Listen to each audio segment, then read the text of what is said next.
Cook and food থেকে সবাইকে স্বাগত জানাচ্ছি। আশা করি যে যেখান থেকে ভিডিওটি দেখছেন সবাই ভালো আছেন ও সুস্থ আছেন। লাউ দিয়ে ডিম ভুনা রেসিপি করে দেখাবো। চলুন লাউ পেড়ে নিয়ে আসি। ভিডিওটি ভালো লেগে থাকলে লাইক দিয়ে বন্ধুদের সঙ্গে শেয়ার করে দেবেন। লাউ পেড়ে নিলাম, পেড়ে নেওয়া হয়ে গেছে, কেটে নেব।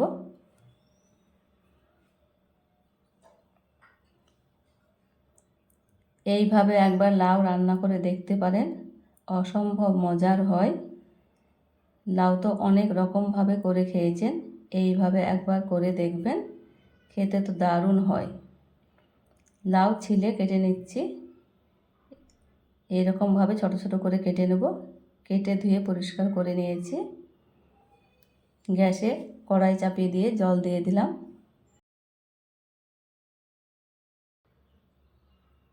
স্বাদ মতো লবণ, হলুদ, লঙ্কার গুঁড়ো দিয়ে দিলাম।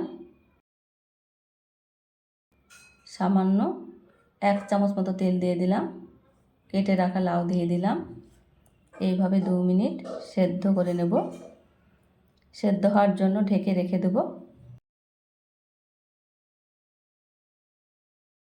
2 মিনিট পর ফিরে এলাম, সেদ্ধ হয়ে গেছে, তুলে নিচ্ছি, জল ছেঁকে তুলে নিচ্ছি। এইভাবে তুলে নেওয়া হয়ে গেছে।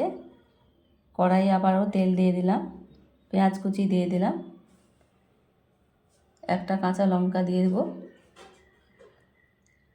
পেঁয়াজ কুচি বাদামি কালার করে ভেজে নেব। বাদামি কালার করে ভেজে নেওয়া হয়ে গেছে।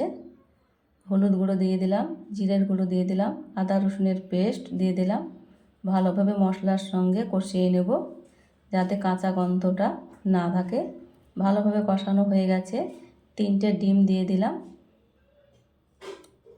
ভালোভাবে মশলার সঙ্গে ডিম কষিয়ে নেব। এইভাবে অনবরত নাড়তে থাকবো।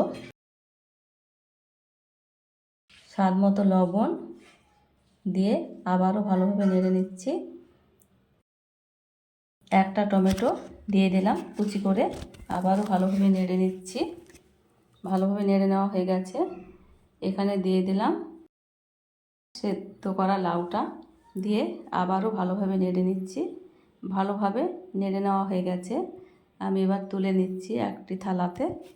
দেখুন, ডিম দিয়ে লাউ রান্না এত সুন্দরভাবে করা যায়, না দেখলে বিশ্বাসই হবে না।